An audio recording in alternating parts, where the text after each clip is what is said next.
Fala pessoal, sejam bem-vindos a mais uma aula semanal aqui no YouTube. Bem-vindo para você que já me conhece, que já me acompanha, que tá aqui toda quarta-feira, 20 horas. Bem-vindo para você que ainda não me conhece. Meu nome é Igor Richter, eu sou nutricionista e diariamente eu entrego em diferentes plataformas conteúdos com alto embasamento científico, mas de uma forma prática para que você consiga aplicar esse conhecimento no seu dia a dia de consultório e dessa forma atinja resultados ainda melhores de hipertrofia e emagrecimento com os seus pacientes. Certo? Tema da nossa aula 98.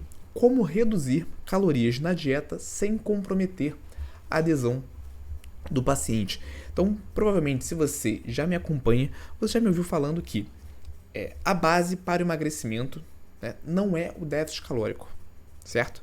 Obviamente, é extremamente importante que o nosso paciente esteja, é fundamental que o nosso paciente esteja em déficit calórico, porém, a base para o emagrecimento é a adesão em uma dieta com déficit calórico. Ou seja, ele precisa manter aquele déficit calórico no médio e no longo prazo para que os resultados de emagrecimento eles sejam mais expressivos. Então, contextualizando o tema da nossa aula de hoje, essa aula começou, na verdade, lá na aula 97. Então, eu trouxe um caso clínico real de um paciente que eu atendi no consultório. Não é esse paciente da imagem, essa é uma imagem fictícia, mas qual era o contexto? O paciente chegou até o consultório com o objetivo de emagrecimento, eu prescrevi uma dieta para esse paciente com déficit calórico e na consulta subsequente, esse paciente chegou com um peso maior do que na primeira consulta. Então, eu estou cansado aqui de mostrar excelentes resultados de emagrecimento e hipertrofia com os meus pacientes, mas também acontece do paciente voltar na segunda consulta, na terceira consulta, sem resultados. E é nesse caso que a gente precisa realizar os ajustes na dieta. Então, vocês também perguntam, Igor, eu preciso ajustar a dieta do meu paciente todas as vezes que ele volta na consulta? E a resposta é que não. Se ele estiver apresentando excelentes resultados, excelente adesão à dieta, você não precisa alterar aquele plano alimentar. Você pode modificar outros hábitos do seu paciente pensando numa melhora na qualidade de vida. Mas pensando em resultados, se ele está apresentando bons resultados, boa adesão, não precisa. Mas em casos como esse, onde o paciente voltou na segunda consulta sem resultados, ou ainda assim, nesse caso específico, com um peso total superior à consulta anterior, então nesse caso, a gente vai precisar se mexer na dieta, beleza?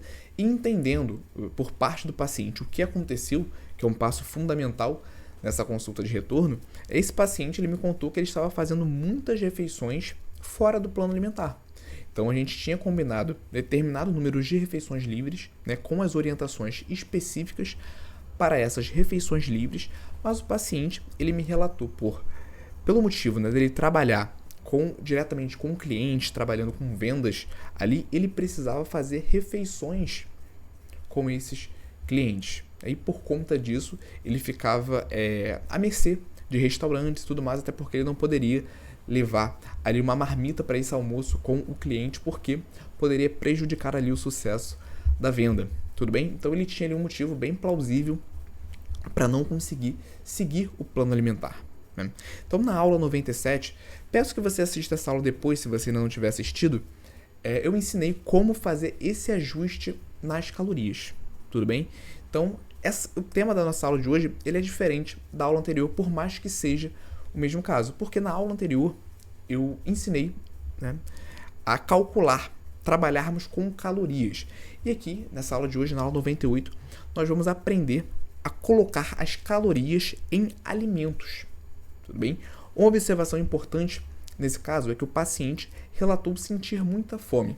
Então, lá na primeira consulta, esse paciente ele trouxe essa informação que ele sentia muita fome. Tudo bem? Então, obviamente, nesse segundo contexto, né, na segunda situação, onde a gente vai precisar restringir mais, apertar mais as calorias da dieta desse paciente, é bem provável que ele sinta ainda mais fome. Tudo bem? Então, essa é uma informação bem importante para nós levarmos para o raciocínio clínico aqui do nosso caso, certo? Então, na dieta anterior, onde ele não obteve o sucesso na perda de peso, ele tinha uma prescrição de 2.200 calorias. Uma prescrição, né, uma ingestão que não foi seguida. Tudo bem? O cálculo estava correto, só que ele fez uma ingestão muito maior do que 2.200 calorias. Consequentemente, ele não estava em déficit calórico, né? E ele não só não estava em déficit calórico, como ele estava em superávit calórico. Tanto que nessa segunda consulta, o peso dele estava maior. Então, seguindo a linha de raciocínio da aula 97, nós chegamos aqui numa nova dieta, numa nova prescrição calórica de 1.700 calorias. Então, a aula de hoje vai ser como colocar essas 1.700 calorias em alimentos para que esse paciente não sinta fome, né? Para que essa restrição nas calorias não prejudique, não comprometa a adesão do nosso paciente. Beleza? Então vamos lá, como fazer isso? Primeiro passo, se é um paciente que sente fome, você vai lá e tira as calorias dele, né? Você corta fora ainda mais calorias, certamente o paciente vai estranhar isso, né? Certamente, se você fizer isso de qualquer jeito, o paciente vai sentir falta dessas calorias. Ele vai sentir mais fome. Consequentemente, a chance dele continuar furando a dieta, se não furar mais ainda, é muito grande. Certo? Então, a gente tem que fazer essa restrição de calorias de forma estratégica. Tudo bem? Até porque se fosse o resultados de emagrecimento fossem resumidos a tirar calorias, não precisava do nutricionista. O paciente ele consegue fazer essas merdas por conta própria, né? Ele consegue ir lá e cortar os alimentos da alimentação dele por conta própria.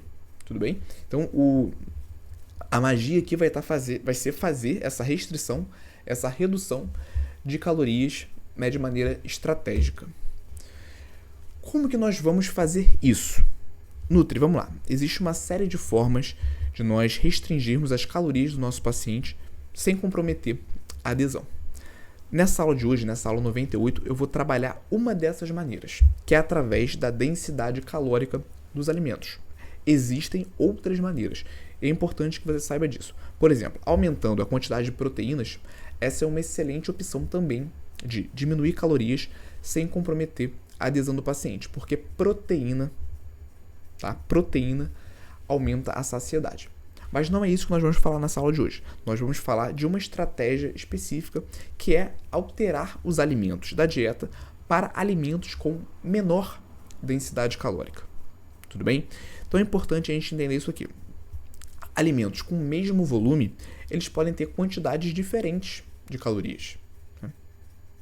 A partir dessa informação, você pode, né, e deve deduzir que alimentos, né, com quantidades de calorias diferentes, mas com o mesmo volume, eles promovem, né, maior ou menor saciedade. Isso aqui, Nutri, também é muito importante você explicar para o seu paciente. Porque é possível que o seu paciente ele chegue na sua consulta falando que não come quase nada, né, mas quando você vai lá fazer o recordatório desse paciente, ele come uma série de alimentos com altíssima densidade calórica. Salgadinho, né, biscoitos recheados, né, alimentos muito calóricos. Então ele come pouco volume, mas uma grande quantidade de calorias.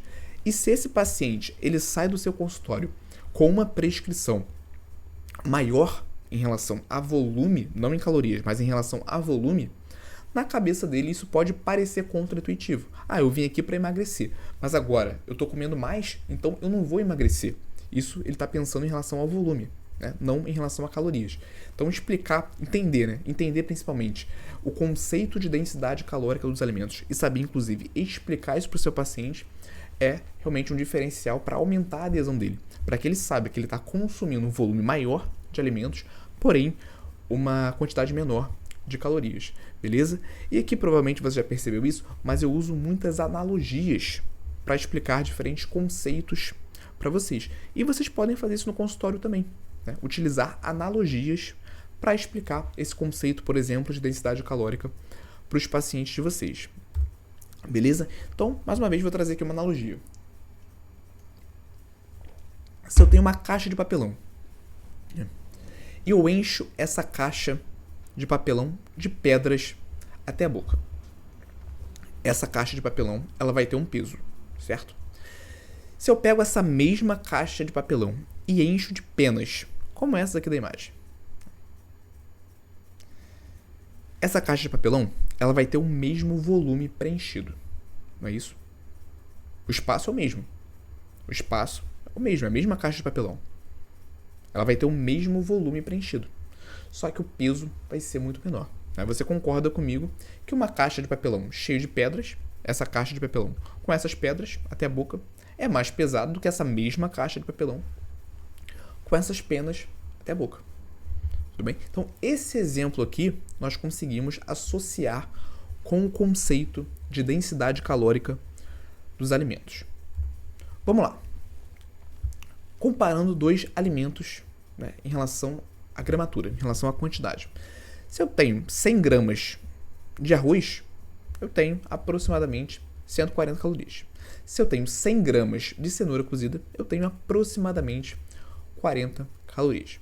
Então eu trouxe aqui para exemplificar, e aqui eu não estou colocando em xeque o valor nutritivo desses alimentos. Ambos os alimentos são bastante nutritivos, mas eu quero exemplificar essa questão de densidade calórica em relação a grama de alimentos, gramatura dos alimentos. Então, em 100 gramas de arroz, eu tenho 140 calorias. Em 100 gramas de cenoura, eu tenho 40 calorias. Então, você já conseguiu ver aqui na prática que mesma quantidade de alimentos podem ter valor energético diferente, o que não é nenhuma novidade, tá bom? É só para a gente trazer aqui em números e imagens para que o raciocínio ele fique mais lúdico. Agora, imagina o seguinte. Né? Aqui, imagina que é um 5, tá? Eu errei aqui na elaboração dos slides. Mas, digamos que eu tenho uma caixa, né, que comporte 500 gramas de alimento. Tudo bem? Se eu colocar 500 gramas de arroz, eu vou ter 700 calorias. Se eu colocar 500 gramas de cenoura, eu vou ter 500 calorias. Tudo bem? Agora, associando isso a um contexto fisiológico, né, verídico. Imagina que essa caixa de papelão, na verdade, é o estômago do nosso paciente. É o seu estômago também. Né? Se eu coloco 500 gramas, né, de cenoura cozida, eu vou ter uma dilatação bem legal. Se eu coloco 500 gramas, né, de arroz cozido, eu também vou ter uma dilatação bem interessante. Dilatação aqui a gente está falando como se fosse um sinônimo de saciedade, tá bom? Quanto maior essa dilatação estomacal, maior a sinalização relacionada à saciedade. Só que se eu ingiro 500 gramas de cenoura, eu vou ter ingestão de 200 calorias. Se eu ingiro 500 gramas de arroz, eu vou ter ingestão de 700 calorias. Né? Resumo da ópera. O que eu estou querendo dizer com essa série de exemplos, com essa série de analogias? Que você pode preencher o estômago do seu paciente gerando uma grande saciedade através de alimentos com poucas calorias. Né? Então, se eu preciso restringir a ingestão energética do meu paciente, eu posso cortar calorias, mas eu devo priorizar nesse processo alimentos onde, em um maior volume, eu vou ter uma quantidade menor de calorias. Tudo bem? Então, acredito que esse raciocínio tenha ficado claro, mas é basicamente utilizar alimentos estratégicos com baixa densidade calórica sempre quando você for fazer uma redução energética no plano alimentar do seu paciente e esse paciente tiver esse histórico de sentir mais fome. Beleza? Então, na dieta anterior desse paciente, ele tinha uma ingestão de 2.200 calorias. Né? A gente vai precisar reduzir essa ingestão porque ele vai continuar, ele vai precisar manter essas refeições com os clientes onde a ingestão energética ela vai ser maior. Então, qual é a estratégia? Durante a semana, né, a ingestão energética desse paciente ela vai ser melhor controlada. A gente vai reduzir o déficit calórico desse paciente, tornar o déficit calórico um pouco mais agressivo para que em momentos onde ele precise fazer essas refeições com os clientes, o impacto não seja tão nocivo no processo de emagrecimento. Beleza? Então, esse plano alimentar que eu vou apresentar para vocês é da dieta de 2.200 calorias, tá bom? Então, eu vou apresentar aqui as refeições contidas nesse plano alimentar de 2.200 calorias e depois eu vou mostrar as alterações que nós podemos fazer nesse plano alimentar para que esse plano alimentar chegue na nossa proposta de 1.700 calorias, certo? Primeira refeição, um pão francês, 2 ovos mexidos, 200 ml de suco de uva integral. E nesse momento, né, pode estar surgindo aquela dúvida, mas Igor, o pão francês não engorda, o suco não engorda, não tem a questão da frutose? Galera, vamos lá. Se o seu paciente, né, tiver em déficit calórico, esse paciente ele vai emagrecer. Tá? Só que tem alguns alimentos que podem dificultar esse processo de colocar o paciente em déficit calórico. Alguns alimentos são mais energéticos. Se nós mantivermos esses alimentos no plano alimentar, vai ser mais difícil esse paciente estar em déficit calórico. Mas note o seguinte, nesse plano alimentar, eu tinha alimentos, né, com uma maior densidade energética, com uma maior densidade calórica, como, por exemplo, o suco de uva integral, que era algo que o paciente gostava, porém, dentro do meu cálculo, ele estaria em déficit calórico. Não foi o suco de uva integral que não deixou esse paciente emagrecer. Foi porque ele fez muitas refeições além do proposto. Tudo bem? Mas recapitulando, café da manhã, aproximadamente 450 calorias, um pão francês, 2 ovos mexidos, 200 ml de suco de uva integral. Café da manhã é extremamente nutritivo, tá, galera? Almoço, arroz branco, feijão preto, filé de frango grelhado, coloquei também outras opções de proteína, mas só para deixar nosso slide aqui mais limpo, para facilitar o aprendizado, eu não trabalhei com as opções de substituição, tá, galera? Senão ficaria muita informação. Azeite de oliva e hortaliças A e B à vontade, ou seja, aquelas hortaliças com quantidade de calorias praticamente nulas, né, mas com muita quantidade de fibra, muita quantidade de nutrientes. Lanche da tarde, um pão francês, queijo branco, uma banana e uma aveia para colocar ali nessa porção de fruta, também, mais uma vez. Lanche extremamente nutritivo, tá? Todas as refeições até aqui são refeições bem nutritivas. Jantar eu coloquei exatamente igual o almoço, inclusive durante as minhas prescrições. É algo que eu converso com o paciente, porque muitos preferem que esse jantar seja igual ao almoço, até mesmo para facilitar, né, a preparação, tudo bem? Então não tem nenhum problema, tem nutricionistas que acham que é um trabalho preguiçoso colocar o almoço igual ao jantar, mas não é, tá bom? Você tem que calcular isso de forma adequada e, se possível, né, perguntar para o seu paciente como que ele se sente em relação a isso, tá? Porque boa parte das vezes isso vai mais facilitar do que atrapalhar. E uma ceia no final do dia, que é um whey protein batido com leite, aveia e banana. Eu sempre dou a opção também dele ou consumir tudo junto, né? Ou separar, tomar, por exemplo, o leite com whey e comer a banana com aveia. Realmente eu abro essa possibilidade para o paciente porque não vai fazer diferença do ponto de vista nutricional, mas se você não explica, boa parte das vezes eles levam essas dúvidas para casa, tá bom? E agora, a grande pergunta, né? Como que eu vou reduzir esse plano alimentar para 1.700 calorias? Uma vez que é essa alteração que de fato vai desbloquear o emagrecimento do nosso paciente. Então, mais uma vez, Nutri, aqui eu vou trazer algumas opções de alterações que nós podemos fazer de maneira estratégica para sair de uma prescrição de mais de 2.000 calorias para uma prescrição de 1.700 calorias. Não quer dizer, obviamente, que essa é a única maneira de fazer isso. Tudo bem? E um ponto importante, essas alterações que serão realizadas, você tem que levar em consideração as preferências do paciente. Então você tem que entender qual horário que ele sente mais fome, né? Qual dessas refeições está mais confortável, qual não está tão confortável assim. Então todas essas informações você tem que ter na hora de fazer a alteração de um plano alimentar. Aqui eu vou trazer um exemplo de alterações que podem ser feitas, mas não existe uma regra. Tudo bem? Tudo vai depender também da individualidade daquele paciente. Certo? Começando pelo café da manhã. A alteração que eu fiz aqui, uma alteração direta, né? Bem simples, mas bastante eficaz também. Quem não tem o menor conhecimento de nutrição, o paciente, por exemplo, fazendo isso por conta própria, ou então algum profissional da área, algum nutricionista, que não tenha esse conceito de densidade energética, densidade calórica bem estabelecida na sua psique, é bem possível o profissional ou o paciente vir aqui e cortar o pão francês. O que está engordando certamente é o pão francês é o grande problema, o carboidrato é o grande problema. Isso não é verdade. Então, nessa prescrição, o que eu fiz? Mantive o pão francês, mantive os ovos mexidos. Então, excelente opção de carboidrato associado com proteínas. Tudo bem? É uma opção que traz muita saciedade por ter gordura, por ter proteína. Tá bom? É uma alimentação. É um sanduíche, né? Com excelente custo-benefício, bem prático, bem tradicional. Então, nesse caso, eu não mexeria nesse pão com ovo mexido. Tá? Eu mexi foi no suco de uva integral. Então, sempre quando nós vemos ali no plano alimentar do nosso paciente uma bebida que contém calorias, como por exemplo os sucos de fruta, nós temos que entender que por mais que seja um alimento nutritivo, é um alimento com alta densidade energética. Tudo bem? Então, o que eu fiz aqui? Eu troquei o suco de uva pela uva in natura, pela uva Itália in natura. 15 unidades, né, cerca de 120 gramas. Né? Quando eu troco um alimento sólido, quer dizer, na verdade, um alimento líquido por um alimento sólido, né, eu aumento a percepção de saciedade do meu paciente.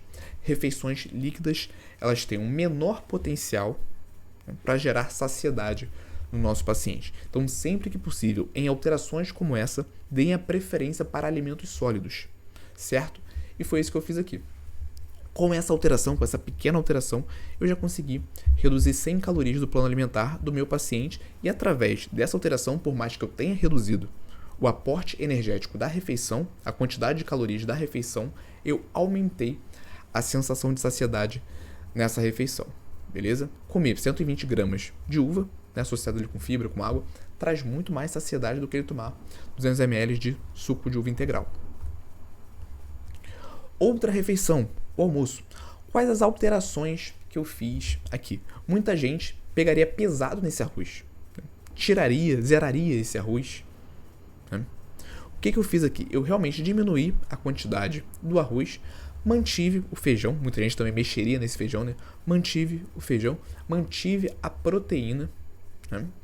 Tirei o azeite, que realmente o azeite ele tem uma densidade energética muito maior, que pesa bastante uma refeição como essa.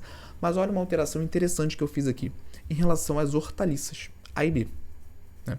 Eu não só deixei essas hortaliças à vontade, como era anteriormente, mas eu coloquei uma quantidade mínima.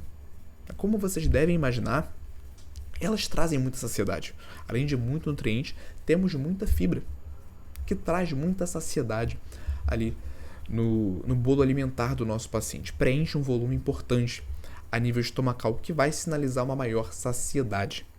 Tudo bem? Então, uma alteração interessante que você pode colocar, você pode fazer para o seu paciente, é estabelecer uma quantidade mínima, né, de legumes e verduras, de hortaliças A e B, para que isso não comprometa a adesão desse paciente. Porque se ele entende que é à vontade, né, é bem possível que ele entenda que ele não precisa consumir, ou pode consumir uma quantidade mínima. Se é um paciente que já não gosta muito, é uma oportunidade para ele pular o consumo desses alimentos. Então, nesse caso, você coloca uma quantidade mínima para trazer mais saciedade para esse paciente. Beleza? Lanche da tarde. Aqui está uma alteração bem legal que eu fiz. Mantive, mais uma vez, o pão com queijo. Né? Outros profissionais tirariam esse pão, mas eu fiz uma alteração importante aqui na porção de frutas. Era uma banana com aveia, e o que eu coloquei aqui? Uma porção de melancia. Tá? Melancia, excelente alimento. Excelente opção de fruta de baixíssima densidade energética. Tudo bem? Então, em cerca de 230 gramas de melancia, eu vou ter aproximadamente 70 calorias. Mesma quantidade de calorias que eu tenho em uma banana prata. É cerca de 55 gramas de alimento. Então, só de fazer essa substituição, eu tenho uma, por assim dizer, uma ocupação maior no estômago do meu paciente através da melancia, consequentemente uma maior saciedade. Mais uma vez, eu reduzi o aporte energético dessa refeição, mas eu aumentei a saciedade desse paciente nesse momento do lanche. Beleza?